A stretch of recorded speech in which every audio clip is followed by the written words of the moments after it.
मान्छेहरूले चाहिँ रेजोल्युसन भन्न पाएको छैन, त्यसले चाहिँ आफ्नो पर्सनालिटीलाई कम्प्लिटली ट्रान्सफर्म गर्ने भनेर सोचिरहेको हुन्छन्, तर त्यो केही छैन।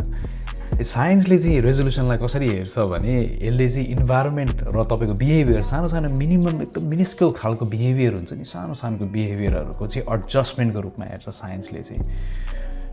एउटा गुड रेजोल्युसनले चाहिँ तपाईँलाई कम्प्लिटली ट्रान्सफर्म गर्ने भन्दा पनि तपाईँको डेली लाइफमा जुन चाहिँ तपाईँले रिपिटेडली गरिराख्नुपर्ने कामहरू हुन्छ नि, जस्तै आफ्नो टाइम म्यानेजमेन्टको कुराहरू हुनसक्छ, अथवा आफूले कसरी फाइनेन्सेसहरू म्यानेज गर्ने भन्ने कुराहरू हुनसक्छ। त्यस्तो खालको रेगुलर अनगोइङ चिजलाई चाहिँ सानो सानो नजेसले चाहिँ र सानो सानो एक्टिभिटिजहरूले चाहिँ चेन्ज गर्ने हो, डेली ह्याबिट्सले चेन्ज गर्ने हो।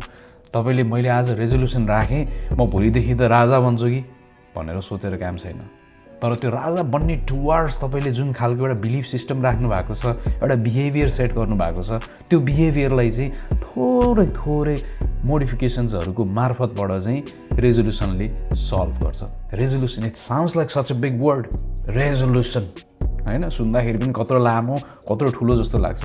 यो मेरो रेजोल्युसन हो, होइन? तर त्यसले चाहिँ मान्छेलाई कम्प्लिटली ट्रान्सफर्म गर्दैन है।